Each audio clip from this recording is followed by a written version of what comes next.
मुन्ना मतलबी आप सबके बीच में ये हमारी छोटी के टीम बा जो की ढोल वाजक पलालू भैया, हारमोनियम वाजक हमारे पंचदेव मास्टर और बेंजो पे हमारे रामरूप मधुकर भैया और हमारा पार्टी। ये पार्टी के लेके आप सबके बीच में जितना भी ऑडियो वीडियो भेजी आप सब चैनल के सब्सक्राइब करें, लाइक शेयर कमेंट करें तो बड़ा खुशी मिला कि आप सब ऐसे ही हमारे गाना के प्यार दुलार आशीर्वाद देते रहे। को गाना भेजा थी आप सबके बीच में कहरवा बा कैसे पलालू भैया।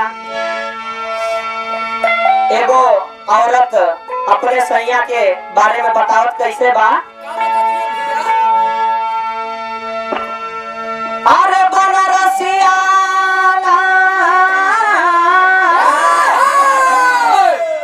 और सैया बनारस में रहने भैया तो पलालू भैया के नहीं कैसे कहा था। अरे बनारसिया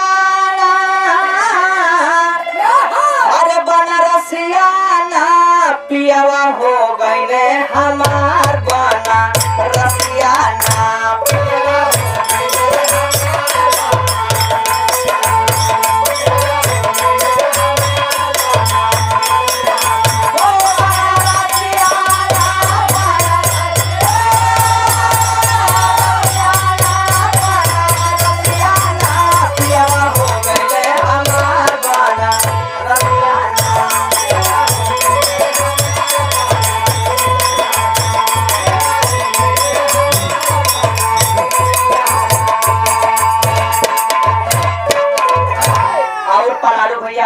कैसे कहा बा कैसे कहा कि जिंदगी भर के कमाई पिया अरे वही बनारस में लुटाए।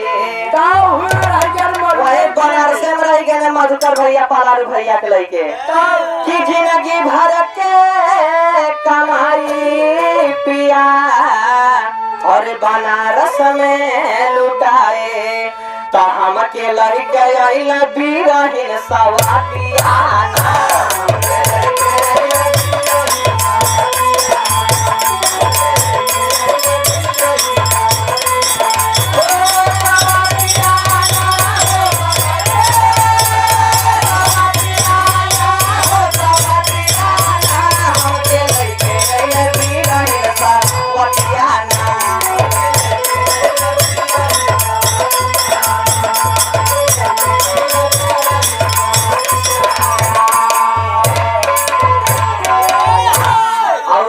कैसे कहत बा कैसे कहतिया भैया कि सवतिया के संग पिया अरे मजावा उड़ावे। वही सवतिन के संग मजा उड़ावे ने अरे सवतिन के संग पिया अरे मजावा उड़ावे। तो हमारो जियारा तारा सामय दिनवा रतिया ना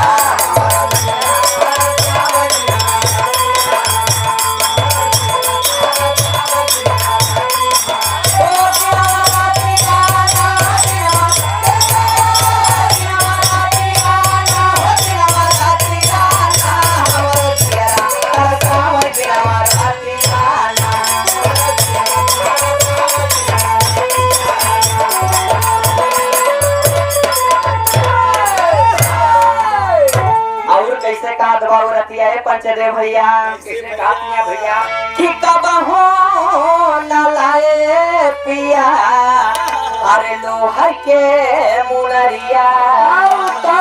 बाकी कब हमारे हमें बिना लोहों को मुनरी ना लिए बड़ा तकलीफ रहा भाई। अरे कब हो न लाए पिया अरे लोहे के मुनरिया। तो हमारी सावती न झूला वही बाजू न पिया ना हमारी सावती न झूला वही बाजू।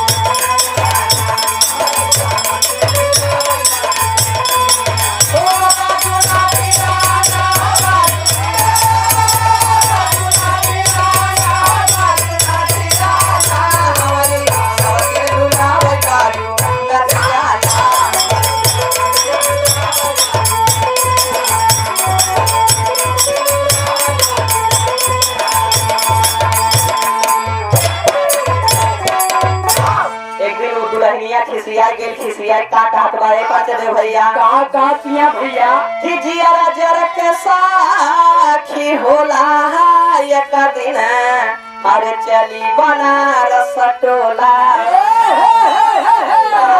बीसीएल म्यूजिक वाले लड़का के ढोल बजावत हरिपुरी भाई हाँ कहा जिया जर के साखी होला एक दिन अरे चली बनारस टोला मुन्ना मतलबी के छोड़वती हम दातिया ना